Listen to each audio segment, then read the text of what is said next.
ओला electric के शेयरों में पिछले 3 महीनों से लगातार तेजी देखने को मिल रही है और यह स्टॉक 90% तक चढ़ गया है। इस कंपनी के शेयरों में तेजी का सिलसिला अप्रैल महीने से शुरू हुआ और अकेले इस महीने इस स्टॉक ने 60% रिटर्न दिया है। अप्रैल में ओला इलेक्ट्रिक के शेयरों का भाव 23 रुपये था और अब प्राइस 47 रुपये तक पहुंच गया है। ऐसे में अब शेयर के लिए अगले अहम टारगेट क्या हो सकते हैं, इस बारे में चॉइस इक्विटी ब्रोकिंग के सचिन गुप्ता ने विस्तार से समझाया है। उन्होंने ओला इलेक्ट्रिक के शेयरों के लिए 2 अहम टारगेट दिए हैं जो आने वाले दिनों में देखने को मिल सकते हैं। पहले अब बात करते हैं कि ऐसे स्टॉक की जिसमें इस लिस्टिंग के बाद से कंटिन्यूसली गिरावट देखने को मिल रही थी, बट पिछले 2 महीनों से स्टॉक के अंदर जो है वो लोअर लेवल से एक अच्छा रिवर्सल कंटिन्यू होता हुआ नजर आया है, और उसके चलते एक अच्छे रिटर्न्स जो है वो लोअर साइड से स्टॉक में कंटिन्यू होते हुए दिखाई दिए। वेल, हम बात कर रहे हैं ओला इलेक्ट्रिक्स की। ओवरऑल अगर हम देखें मंथली चार्ट्स पर, तो स्टॉक जो है आफ्टर लिस्टिंग जो है वो कंटिन्यूसली गिरावट स्टॉक के अंदर बढ़ती हुई दिखाई दी थी। हम बात कर रहे हैं अगस्त 2024 से, और वहां से अगर हम देखें जो लेवल्स थे नियर अराउंड करीब 76 के लेवल्स थे, और उसके बाद में ऑन दी हायर साइड में जो है वो एक अच्छे खासे हाइज लगाने के बाद करीब 148 के आसपास के हाइस को टेस्ट करने के बाद में स्टॉक के अंदर जो है वो कंटिन्यूसली गिरावट देखने को मिली थी। Like lower top lower bottom formations month on month charts पर हमें स्टॉक में देखने को मिल रहा था। But on the lower side में after mid low of near around करीब 22 रुपए के आसपास के लोज को टेस्ट करने के बाद में मार्च 2026 में स्टॉक के अंदर जो है एक अच्छा रिकवरी मूव कंटिन्यू होता हुआ नजर आया है। फ्रॉम द अप्रैल सीरीज से अगर हम देखें तो स्टॉक में जो है वो अपसाइड मोमेंटम्स लोअर साइड से कंटिन्यू होते हुए दिखाई दिए। यहाँ पर अप्रैल सीरीज में अप्रोक्सीमेटली 60% के आसपास के गेन स्टॉक में लौटते हुए नजर आए, एंड 22 रुपए के आसपास के लोस को टेस्ट करने के बाद में हमने जो है वो क्लोजिंग करीब 36 के आसपास में आती हुई देखी। वहीं अगर हम बात करें मई सीरीज में, स्टॉक ने करीब करीब 13% के आसपास के रिटर्न्स डिलीवर किए।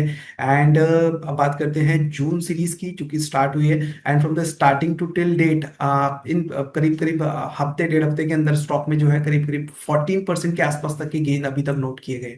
सो लोअर साइड में करीब 22 रुपए के लोस को टेस्ट करने के बाद में स्टॉक जो है वो मोर देन डबल हो चुका है, यानी कि मोर देन 100% के रिटर्न्स हम स्टॉक के अंदर जो है वो देख चुके हैं। बट अभी भी जो लोग ऑन द हायर साइड में, या फिर जिनको आईपीओज में जो स्टॉक अलॉट हुए थे, उन लेवल्स से अगर देखी जाए तो स्टॉक्स पे अभी भी बहुत सारे इन्वेस्टर्स फंसे हुए हैं।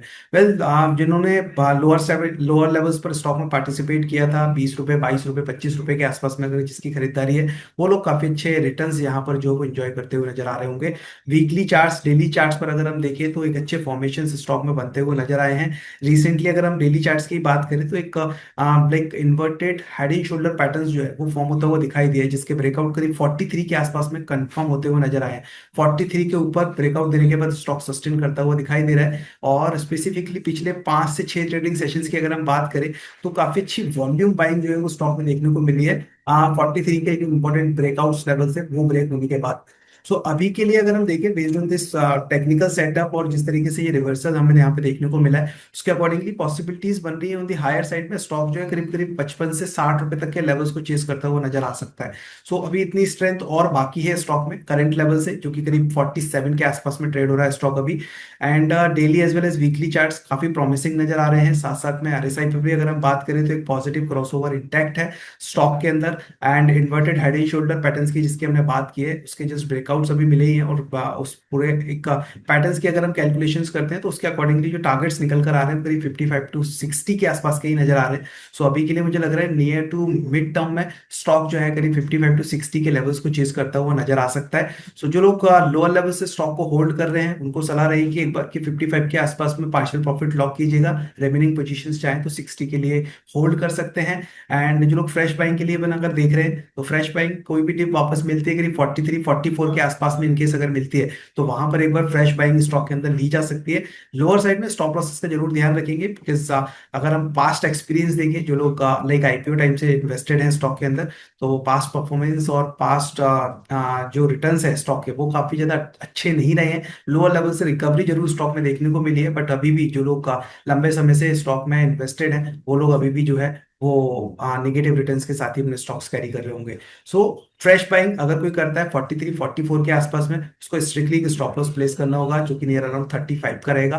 उसके स्टॉप लॉस के साथ में on the higher side 55 and 60 ये नियर टू मिड टर्म के अंदर टारगेट हो सकते हैं। वेल 60 के आसपास में एक इमीडिएट रेजिस्टेंस नजर आ रहा है जो कि एक क्रूशियल हर्डल स्टॉक के लिए हो सकता है। बट अगर स्टॉक 60 के लेवल्स को भी सरपास होता है तो फिर पॉसिबली 70 के आसपास के हाइस को चेस करता हुआ नजर आएगा जो कि इसके सितंबर 2025 के आसपास के हाइस है। सो पॉसिबली हो सकता है कि 60 के ऊपर अगर स्टॉक सस्टेन करे तो सितंबर 25 के आसपास के जो हाईस बने थे 71 के, उन लेवल्स को भी चेस करता हुआ नजर आए। सो जो भी ट्रेड्स ले रहे हैं स्ट्रिक्टली स्टॉप लॉस के साथ लीजिए, बिकॉज ओवरऑल अगर हम देखें तो स्टॉक जो है वो अपने एक बेरिश ट्रेंड में ही है, बट लोअर साइड से एक रिकवरी के चलते मोमेंटम नजर आ रहा है जिसके चलते हमें लगता है कि ये लेवल्स अचीवेबल है। But strictly stop loss follow करना बहुत जरूरी है। So stop loss again revise कर लाइक रिपीट करूंगा जो कि 35 का रहेगा। कोई भी इन्वेस्टमेंट अगर आप करते हैं 43 टू 44 की रेंज में, स्ट्रिक्टली स्टॉप लॉस 35 का प्लेस करके रखना। Thank you.